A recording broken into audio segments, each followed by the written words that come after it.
topics? Okay. So this will be old news to you guys. This is nothing, the only really thing that's new for the economists is that you can deal with all of these things simultaneously now. Anyway, but for the rest of this, at least me, for the rest of us, this was very new material for me. So I'm going to walk you through a little example. It's a completely fake example using simulated data, but I wanted a nice, simple story that would make sense across a wide variety of disciplines. So FSU, Fictional State University, has developed a new study skills program with the idea of improving. There are some complications that are going to lead us not to be able to use the simple t-test here. So the variables that are in the data set, I have an ID variable, which is a fake student ID number. I have GPA, which is the student's final college grade point average. And then I also have HS GPA, which is the student's high school grade point average. We collected that when the students enrolled in the college. We also have a variable called program, which is an indicator for program participation, whether they participated in our study skills program or not. We have a variable called graduate, which is an indicator for whether or not the student actually graduated from college or not. And then I have income, which is parents' income measured in hundreds of thousands of dollars to keep the numbers kind of small. HS Comp is a measure of high school competitiveness. Don't think about it too hard, I made it up, but the College Board is actually working on such a variable called high school competitiveness. And we'll come back to that variable later. I also have a variable called roommate, which is an indicator for whether or not the student's roommate is a student or not, and we'll see why that might be important later. And we also have a variable called scholarship, which is an indicator for whether or not the student received a needs-based scholarship, not a merit-based scholarship, but a needs-based scholarship. So these are the variables that we're working with. So whenever I analyze a data set, the first thing I like to do is go through and just do a quick summary of the data. Because often there are problems that can be identified, such as people that are 300 years old or people who weigh minus something. So I like to look at this table first just to get a feel for the min and max of my variables. But I also want to see the number of observations, so I know whether or not I'm going to have to deal with missing data issues. And right out of the gate, I can see that I have 1,000 observations on all of the variables except GPA, which is my primary endpoint. That's the variable I'm actually interested in. And I don't have complete data. I only have 792 observations. So if I tabulate the graduate variable, this kind of explains that. So the indicator for graduate, I see that 208 students didn't actually graduate from college. So if they didn't graduate, I didn't observe their final college GPA. So that explains why I only have 792 observations for final GPA, because not everyone graduated, so I don't have complete data. So that's something I'm going to have to deal with this data set along the way. I also like to do histograms of things before I start building sophisticated models. And yes, regression methods are robust to departures from normality. And yes, it's the errors that need to be normal. I like to see this first because if it's bimodal, if it's skewed, I've even seen U-shaped distributions. It can save me a lot of headaches down the road looking at strange residuals and wondering, why do I have these weird outliers and strange things? So the final grade point average, this is what I'm interested in, and it's reasonably normally distributed. And it should be because it's fake data. First clue that it's fake data because it's so tidy. So another thing that I'm a fan of are something called scatter plot matrices. I know a lot of people like correlation matrices. I've seen a lot of people do this where they just take their continuous variables and do a correlation matrix. And those are fun, but correlation, remember, only measures the degree of linear relationship between two variables. And I like these because to me it's like a visual correlation matrix. It can show me other patterns with U-shapes, S-shapes, A-shapes, and things like that. And one of the first things that jumps out at me here is that high school GPA and final college GPA are highly correlated, which isn't unexpected. If you did well in high school, you probably did well in college. But it's nice to sort of see a visual reinforcement of that notion. Now, I also have parents' income in here, and I can see that parents' income is somewhat correlated with high school GPA, as well as college GPA, though not quite as much with college GPA. So I do know that I have these interrelationships among some of the variables in my data set. I also have a pie chart. I know a lot of people hate pie charts, but I like it for this. Only 30% of the students took my study skills program. So it's not like it was split 50-50 or anything like that. So I'm just going through and getting to know my data a little bit. So now I want to look at bivariate distributions or bivariate graphs of a sort. These are two box plots. The bottom box plot, box plots for final college grade point average. The bottom one is for students who took my study skills program. The box on the top is for students who did not take my study skills program. And what this suggests is that my study skills program harmed these students. Their GPAs are lower than the students who didn't take it. Well, that's going to make for an awkward report to my administrators. You know, whoa, you could have at least just not helped them. You didn't need to harm them. So this is kind of disturbing. And if I fit a simple linear regression, I'm going to call it a naive linear regression model for where GPA is the dependent variable and program is an indicator variable for whether or not you took the program. Sure enough, if I look at the coefficient on the program, students who took my program did, on average, about 0.13 grade points lower than students who didn't. It suggests that my program is harmful. So let's think about this. The program came first and then final college GPA was measured later. But high school GPA, we measured that when the students applied for college, and then only later on did they take the study skills program. And so if I look at my box plots for high school GPA by participation in the program or not, the bottom box again shows that the students who took my program had lower high school GPAs coming into college than the students who didn't take my program. Well, that means that at least I know my program wasn't harmful because they took the program after we gathered their high school GPA. So clearly there's some sort of an interesting relationship going on here that I need to take into account. So at a minimum, I would need to adjust my regression model for high school GPA. And sure enough, if I adjust my naive model for high school GPA, at least my program coefficient does flip to the positive direction. So it shows a helpful effect instead of a harmful effect.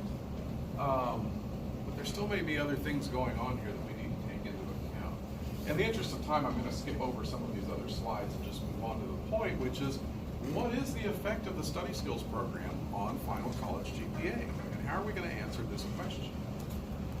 So we're going to have to back up and talk about some issues and some definitions first. So let's back all the way up and think about what do we mean when we talk about linear regression. So let's forget about GPA for a while and just talk about regression in the abstract. So if I have a dependent variable y, and I'm going to fit some sort of a regression model, I'm essentially saying that y is equal to all of the factors that could possibly influence y. And some of those factors are going to be observed. I'm going to have them in my data set, but other factors are going to be unobserved factors. Okay? They're things that I either didn't measure or can't measure, but there are these unobserved factors. Now, if you're like me and you're trained as a biostatistician, you probably went from here to here, and the errors are just a nuisance, and we estimate the variability of them. But by and large, we treat errors as a nuisance, and we focus on the observed stuff. And we don't give a whole lot of thought to what gets bundled up in the unobserved factors. Economists, and this was where the light really came on for me, and I don't know how old I was, this was just last year, but the light came on and I thought, wow, what are these unobserved factors? I never really gave it much thought. So economists, as I said, spend a lot of time thinking about this, and here's why. So let's just define what endogeneity is, and then we'll come back and explain how it can happen. So endogeneity, if you look in Jeff Wooldridge's intro textbook on econometrics, a very popular textbook, he defines endogeneity as an explanatory variable in a multiple regression model that's correlated with the error term. So I have a covariate in my model, and for whatever reason, it is correlated with the error term. Now, for many of you, I can even see some furrowed brows. The obvious question is, what? How could that happen? We assume that that's not true. Well, in fact, it can happen, and there are several ways it can happen, one of which is called omitted variable bias. And this one may actually ring a bell for you from long ago. So let's say that I have a linear regression model, and I have two covariates, x and z, and x and z are correlated. That happens all the time. We have a name for it, and it's just called multicollinearity, right? Having correlated covariates is actually quite common. But what happens if I drop if I drop z out of the model? Z doesn't just disappear. Z moves from being an observed factor to being an unobserved factor. It actually moves into the error term. Okay? So if z is now part of the error term, we've moved it into the errors, and z is correlated with x, then by definition, x has to be correlated with the error terms. That's one way you can end up with endogeneity. It's called omitted variable bias. If this happens, the reason it's called omitted variable bias is that the parameter estimates for the other coefficients in the model will be biased, can be biased, not necessarily, but they can be, minimally or maybe even a lot. So, another way that this comes up is through confounding. And this turns out to be a really complicated topic. I wanted a really clean definition for confounding.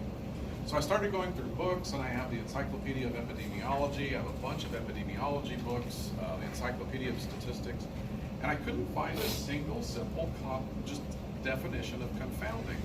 Turns out in the Dictionary of Epidemiology, if you have that in your library, go look it up. Sander Greenland wrote the little blurb in there about it. And he claims there are at least 3 different definitions that people commonly use when they use the term, or common concepts that people use when they use the term confounding. So I'm going to nail this down for our purposes, just for our purposes today, using Judea-Pearl's definition. So Judea-Pearl defines confounding as X and Y are confounded when there's a third variable Z that influences both X and Y. Okay? So Z is a confounder if it influences X, or if it's related to, and if it influences Y. Well, of course we have Z in here and we think it influences Y, or we wouldn't have it in our model. And Z it could influence or be correlated with X. Again, multicollinearity or other issues. So if you have confounding, but I don't observe Z for whatever reason, Z moves into the error and it becomes, instead of a confounder, it's now an unobserved confounder. And the net result of that is endogeneity. So unobserved confounding can lead to endogeneity. So any questions up to this point? I did see some furrowed brows.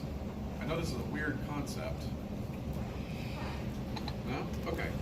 So let's go back to our GPA example and see how this might affect our model. So we have GPA as our dependent variable, college GPA, and we believe that GPA is influenced by all the factors that could possibly influence GPA. Some of those factors are observed and we have them in our data set. Things like high school GPA, SAT scores, parents' income, sex, all of those things we can observe. But let's stop and think about what are some of the unobserved factors, the things that we either didn't or can't observe that might influence your college GPA.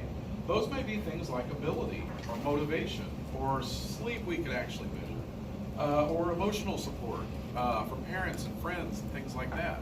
These are things that we certainly believe would influence your college GPA, but we either didn't measure them or in some sense can't measure them. A variable like ability, most of us have some notion of what that means. You meet a new person, you chat with them for a while, and you think, well, that person seems really sharp, or that person seems a little dim, or, you know, it's just sort of an impression. You can't really define it. You could give IQ tests or SAT questions and things like that, maybe measured in some way, but the notion of ability itself is sort of abstract. But we probably believe that whatever that abstract thing ability is, we believe that it influences college GPA in some fashion. So let's think about ability for a moment. If we believe that ability influences college GPA, we also know college GPA and high school GPA are highly correlated.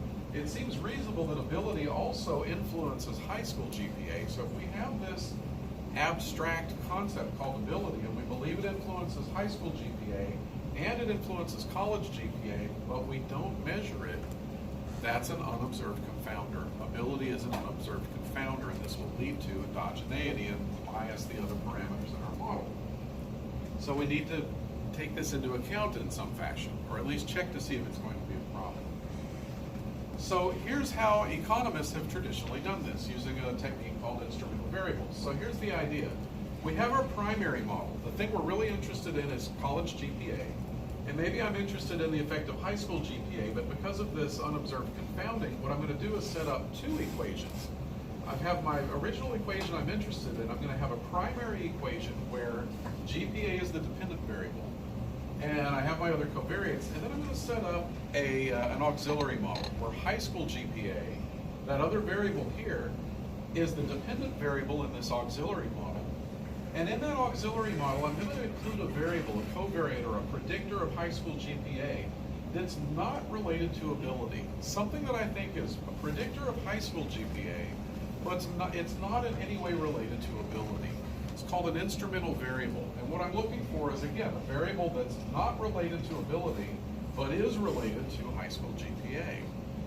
So I think this is still done. I often say in the old days, but it's not really the old days. People still do it. There's a technique called two-stage least squares, where you fit the auxiliary model first, and then you take the expected part of that model without the errors, and you use that as a replacement for high school GPA in your primary model. It's an old common technique. It's just called two-stage least squares. And so you would fit the model this way, and it essentially breaks this problem with ability. Okay. Now what you do have to do is, because ability is part of both of these error terms, we have to allow for correlation between those two error terms, because ability is common to both of those. So if that seems like an odd thing to do, how many of you are familiar with structural equation models? Do you guys do that? Okay, good. So I have an analogy using structural equation models. What I've done is I've taken the same model and I've drawn it as a structural equation model. And if you're not familiar with structural equation models, the things with corners, those are observed variables, things in our data set. Things that are circular, those are error terms in our model. And then this oval thing here is what's called a latent variable. It's a variable that we didn't measure that we wish we could have. And so I've split this error into two parts. I have the error part, and I've represented ability as a latent variable. So the rest of the model, oh, by the way, these little arrows that go between, these are like regression coefficients. They're called path coefficients in this context. So whatever the estimate of that path coefficient is, it can be interpreted the same way you would interpret a regression coefficient. Okay?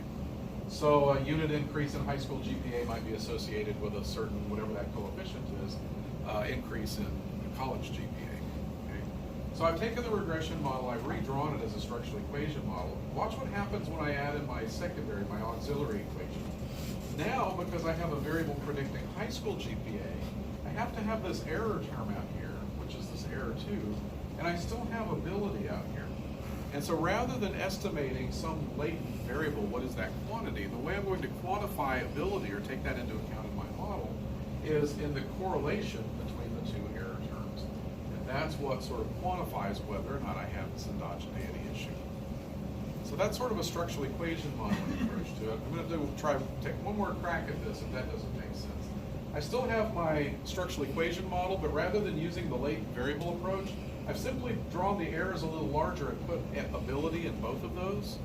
So if you imagine that ability is part of both error terms, it's like there's an overlap. It's just covariance or correlation between the errors. And so I represent that or quantify ability by allowing for correlation of the error terms.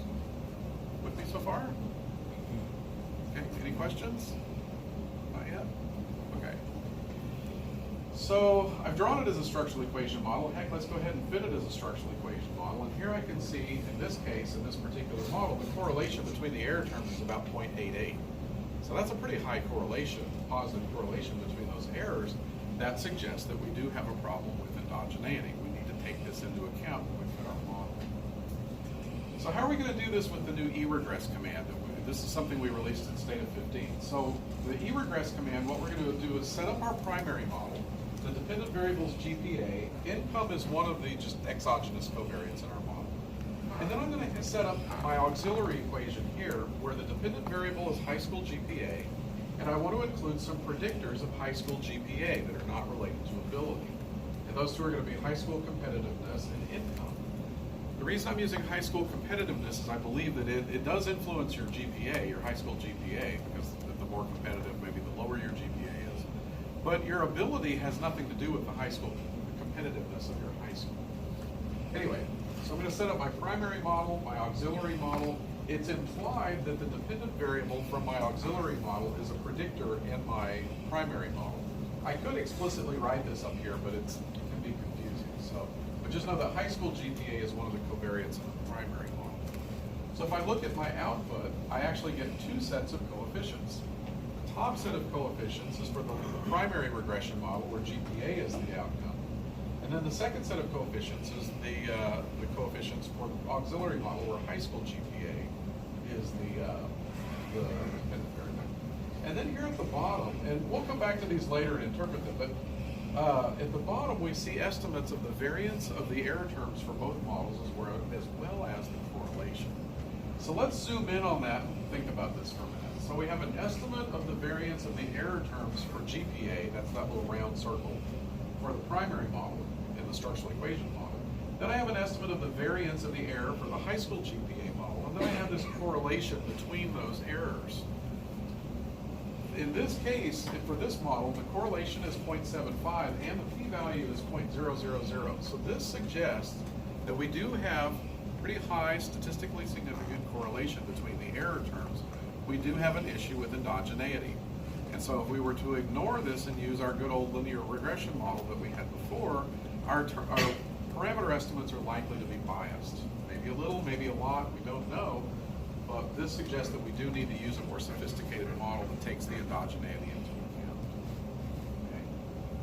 So, I don't know if you're aware of this, and I haven't mentioned it along the way, but after I've been fitting these models, there's a command in Stata called estimate store. So you can store the results of your model and then recall them later. One of the places you can recall them is with estimates table. So I can create a table of the 3 models that I fit so far. So Univar is that first very naive model that I fit that showed a negative effect of my program. So that's Univar. And these are the parameter estimates for each of the parameters of the model. High school GPA is the naive model, but adjusted for high school GPA. So that's that second model where we showed a positive effect of program. And then Endodge is the model that I just fit. And we haven't included program in this just yet. Okay, I'm just going to build successively more sophisticated models, and we'll see how these compare along the way. So that is unobserved. Yes. Go back one, please. Sure. So the middle model does not have income in it? This model, no. And somebody asked me that last week. I should go back and put that in there, because the way the story went is I fit a naive model and then I just adjusted it for high school GPA, and now I'm going to start building serious models. But somebody asked that just last week. No, I've done this talk dozens of times, and no one until last week asked it. Now, maybe I need to go back and put in something. Just to see how that coefficient. Just to see, right? Are these different because of the endogeneity, or so? But we'll come back to all the models and see how the data were simulated later. That's a good question. Any other questions? Okay. So let's talk about non-random treatment assignment for a moment. So in an ideal study, the students would walk into college and we would actually meet with them and flip a coin and randomly assign them to be part of the study program or part of the no study program. So another student comes in, we flip the coin, their heads, they go to the study skills program. Another student comes in, we flip the coin, it's tails, they go to the no study skills program. This would be the ideal, but that's not what happened here. In this case, because they're randomly allocated, by randomly assigning them to the 2 groups, any observed and unobserved variables are sort of randomly distributed across the 2 groups. So when we finish the study, any differences that we see in GPA could be solely attributed to the study skills program. And this washes away the effect even of the unobserved, the things we didn't observe, the random assignment. But that's not what we did in our study. In our study, what happened was the students walk in and we ask them, hey, would you like to be in our study skills program? And some of them say, yeah, okay, I'll go. And others come in, well, my buddy did it, I'll go too, why not? And another person comes in and they're like, yeah, I did fine in high school, I got this, no thanks. So the problem is that they self-selected into these 2 groups. And it's very, very, very unlikely that they randomly self-selected into the 2 groups. There are probably factors that influenced who selected into the study skills program and who did not. So you know where this is going, we're gonna build a model. So we're gonna build a model for the student's decision to enroll in the study skills program or not. Okay? Well, this is going to be a probit model because I mentioned earlier this was written by economists for economists, and economists like probit regression. Everybody else likes logit, but they like probit. So this is going to be a probit model, and that probit model for the decision to participate or not is going to include, you guessed it, some observed factors, but also some unobserved factors, things that we don't have in our data set. So if ability, let's say that ability is one of those factors that influences your decision to participate, and we don't observe ability, we're back where we started with our last model, right? Because ability, it's easy to think that ability, if you are a person who has fairly high ability and high test scores and things like that, and you're confident, you're probably less likely to participate in the program than somebody who did poorly in high school or has lower overall ability. And ability, we've already stipulated influences GPA, so it's likely we have this problem with unobserved confounding and endogeneity, even in our probit model, for who chose to be in the program or not. Now don't take this slide too literally. I'm just using the analogy of two-stage least squares again. We don't literally plug the expectation in this time. It's just an analogy. But what we are going to do again is we're going to set up a primary model and an auxiliary model. And what I do need is an instrumental variable, a variable in my auxiliary model that is associated with the decision to participate in the program, but is not in any way associated with ability, the unobserved confounder. And so in this case, what I'm using as an instrument is scholarship money, an indicator for scholarship. And in particular, it's a needs-based scholarship, so it has nothing to do with ability. That's what we're trying to do, is break that connection here. So scholarship, I believe, influences your decision to participate in the program, because if you got more scholarship money, you can spend less time making coffee down at Starbucks and more time studying or doing the study skills program. So they might be more likely to participate. But needs-based scholarship money shouldn't be associated with it. So here I've drawn it again as a structural equation model. For those of you who've had this, I guess this analogy works. So now I believe that program participation also influences GPA, but I'm going to allow for correlation between the error terms of those two models as well. And this is how it works with the eRegress command. So again, I have my primary model, and now I have two auxiliary models. The first one is this one we had before, where high school GPA is the dependent variable, and that's a linear regression model. The one below this, using the entreat option, that tells Stata, entreat is an option that tells Stata two things. First, it tells Stata that program is binary. It's a treatment variable, and later on, if I want to go to use the estat tfx command or margins, that's telling Stata, hey, this variable is important. This is my treatment variable, so I can do other things with it later on. And by using entreat, it knows that the treatment variable is endogenous, and so I'm going to build a model for predictors of program participation. And that's going to include parents' income and scholarship. Just ignore this no interact thing. It's keeping our model simple for now, so just ignore it. So if I fit this model, my primary model and my two auxiliary models, at the top I get my coefficients for GPA, and now it includes program participation. So now it looks like program participation is associated, at this point I'm going to use the word associated with, about a 0.3 point increase in the student's final college GPA. And then I still observe coefficients for program participation, and these are on a probit scale. And then I have my auxiliary equation or coefficients for high school GPA. And then let's zoom in on the variance and correlation stuff at the bottom. So I still have two variance estimates at the top. One for my primary model, the error terms for GPA. The others for the error terms for high school GPA.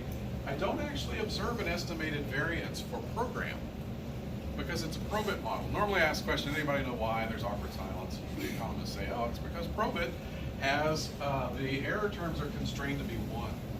So we don't estimate the variance of a probit model, it's constrained. But even though it's constrained, we can still estimate the correlation between a constrained error and the error term for GPA. And that error, the correlation, is 0.45, and it's statistically significant. So again, that suggests we have this issue of endogeneity with program participation in GPA, final GPA.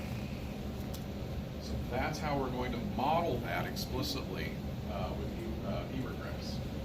So now if I look at my table, I'm just, again, collecting more coefficients in this table. Now I see that the treatment of program participation, again, is associated with a 0.3 increase in GPA. It's still going to call it association for now. And we'll look at the others when we get a little further along. So any questions about non-random treatment assignment and how we're dealing with that? We're just modeling these things explicitly. Okay? So next let's talk about missing not at random and something called selection bias. You're probably familiar with these. So in the ideal, the students would start as freshmen and they would go along, take their classes, and they would finish, graduate, and then we would observe their final college GPA for everyone, because there would be no missing data. So we would have full representation of everyone. In fact, that's not what often happens with real data.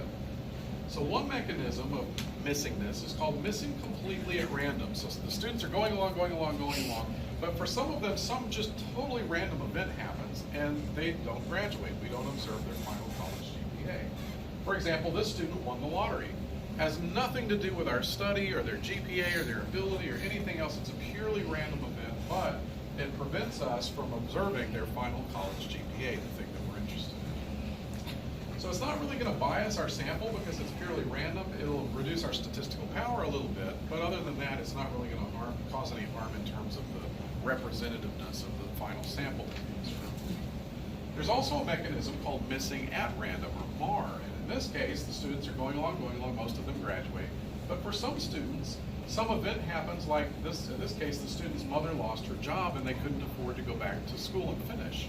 So the reason they dropped out doesn't have to do with their GPA, but it does have to do with the variable that we measured in our data set, which is parents' income. So maybe if we have that in there, we could use a technique called multiple imputation, and we could we could remove whatever bias would have resulted from that using multiple imputation. And so we don't end up with a biased results, not so much our sample. But here's the problem that we may have: missing not at random, or MNAR. In this case, the students are going along, and for some of the students, they drop out, and the reason they drop out is directly related to the thing we're measuring. So in this case, the student just says, you know, this is too hard, I give up. I'm already doing badly, my GPA is so low, they're probably going to kick me out anyway, so I'm just going to go ahead and quit. The problem there is that if this person doesn't graduate, we don't observe their final college GPA, and if we have enough students like that who drop out because their GPA is low, what that does is it chops off, or it squishes one tail, the lower tail, of our distribution of grade point averages. So we don't observe those students who have very low GPAs, and that can bias our sample. It's selection bias. So what do we do with this? Well, again, in our particular sample, we had 208 students who dropped out. We don't know why, we don't know the mechanism, but we might want to at least explore the fact that we could have data that are missing not at random. So how are we going to do this? Well, you guessed it, it's the third time you've seen a variant of this slide. We're actually going to model the student's decision to graduate or not graduate, or the decision to drop out, but we're going to flip it and model it as the decision to stay in and graduate. And you guessed it, that is influenced by observed factors and unobserved factors. There are all kinds of things that can influence your decision to graduate or not. So, I'm not going to take you through that whole thing we did before, but what I am going to show you, because it's slightly different, is that I am going to have an auxiliary model. It's a probit model for the probability that the student graduates. But there's no direct connection back to GPA. We don't believe that graduation influences your final GPA per se. But what we are going to do is assume that, again, ability may be one of the things that influences your probability of graduating. And if that's true and we don't observe ability, we're back to this problem of endogeneity and unobserved confounding. And so if I draw this as a model, what makes this slightly different is that I am building this auxiliary model. Graduating, there's no direct arrow back to GPA. I just want to emphasize that. I don't believe that graduation influences GPA, but what I am assuming is that there is correlation between the error terms. And just by allowing for them, by correctly specifying the model or taking that into account, that will correct the parameter estimates in my primary model. Now, for those of you who are not economists, that's going to take you a while to digest. I wish I could snap a quick picture and show you the furrowed brows in the room. Like, what? And that was my impression, and that was why, partly what drew me to this is this seems so strange. Why would you do that? And how does just allowing for correlation between the errors in two models that are not directly, what? Turns out this is something called Heckman selection, and it's been around for, what, 40 years, at least 30, 40 years. Jim Heckman actually won the Nobel Prize for economics in the 80s or something. This is old school econometrics. There's nothing new to econometricians, but it's a little weird to the rest of us who've not seen this. All I can tell you is decades of simulation studies and theoretical work show that by allowing for the correlation between the probit selection model and our primary model, just allowing for that correlation corrects the parameter estimates or removes the bias in the primary model. So now we're going to use eRegress to fit our primary model. We have another auxiliary model, and this time I'm going to use the option select. And that tells Stata that this is a probit model for graduate. Graduate is my dependent variable, but it's binary. So I'm going to use a probit model. But by using the select option, Stata knows not to connect this back to GPA. There will be no direct connection back. And that's why we have these three different options. I can use endogenous over and over again. I can have multiple endogenous options in my model. I believe I can only have one treatment though. And in-treat is special, and I'll show you why later. I kind of mentioned it a little earlier.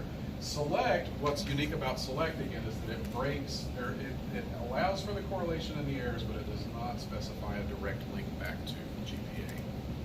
So that's why I now have these 3 auxiliary models using different options. Now my output has just gone completely out of control, so let's zoom in on just the correlation part. Again, the graduate, this equation for graduate is a probit model, so I don't estimate the variance of the error terms. But I can estimate the correlation between the graduate equation and the errors for GPA. And that correlation is about 0.76. Again, the p-value is 0.000. So this suggests that we do have this issue of selection bias, or data that are missing not at random.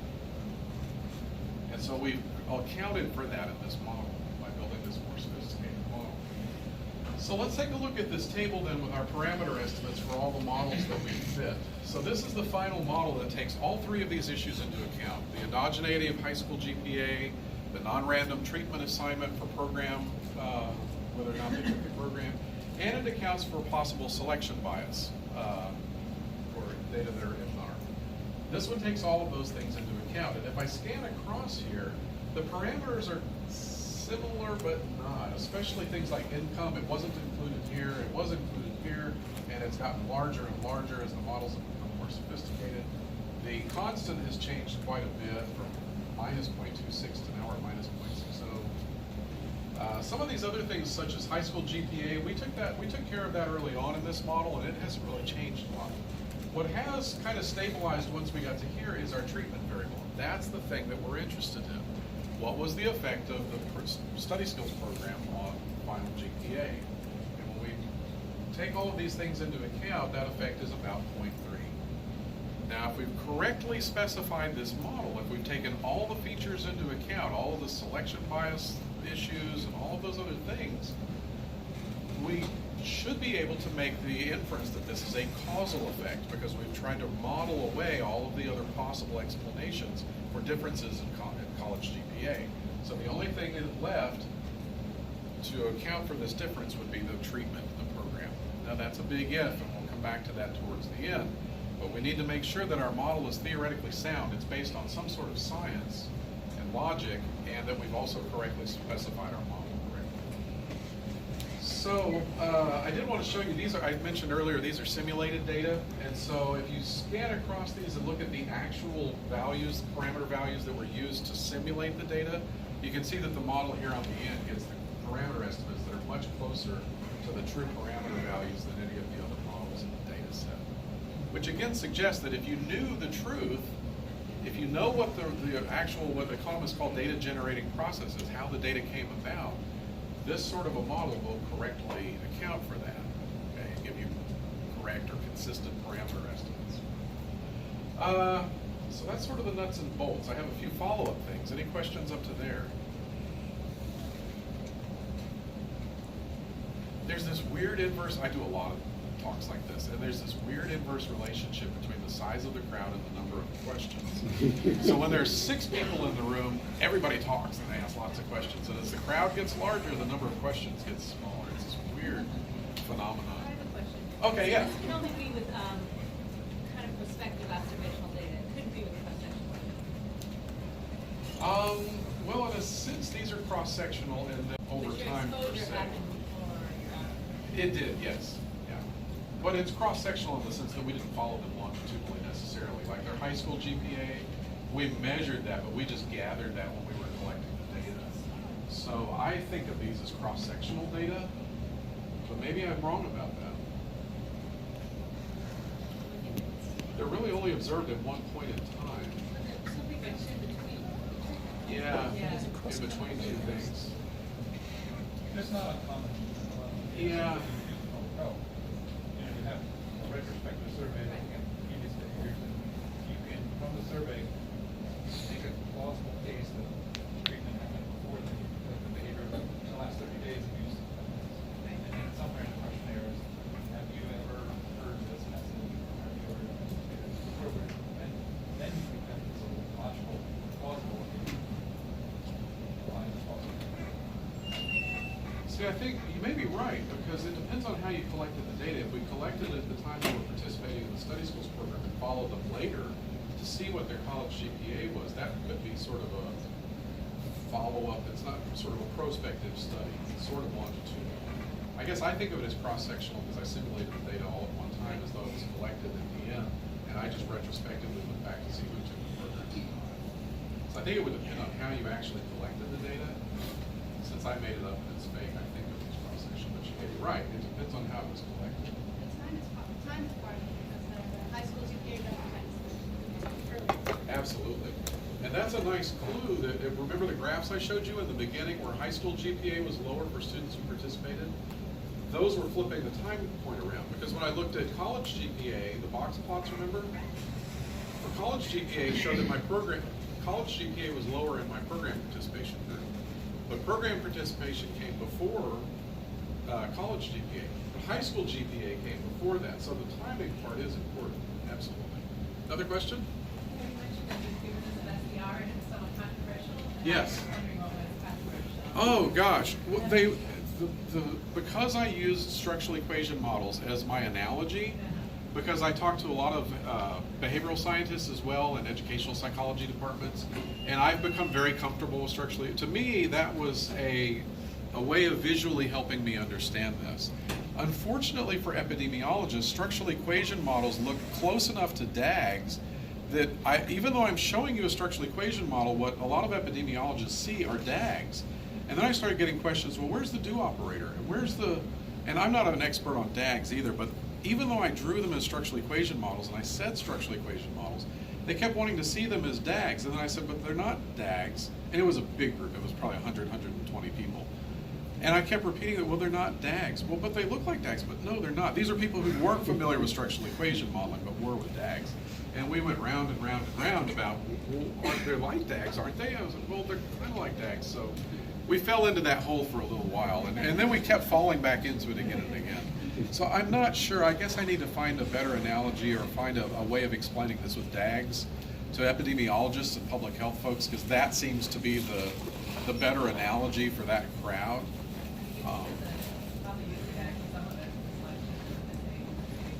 Yeah, one of these days, if I have time, I'll go back. Although I've kind of almost saturated the market with this talk. I've done this talk at almost every university you can think of, and if I haven't, I'm probably hitting them in the next 2 weeks because We noticed you're going to LSU on Monday. Yeah, I'm at LSU on Monday. I'm at Loyola tomorrow.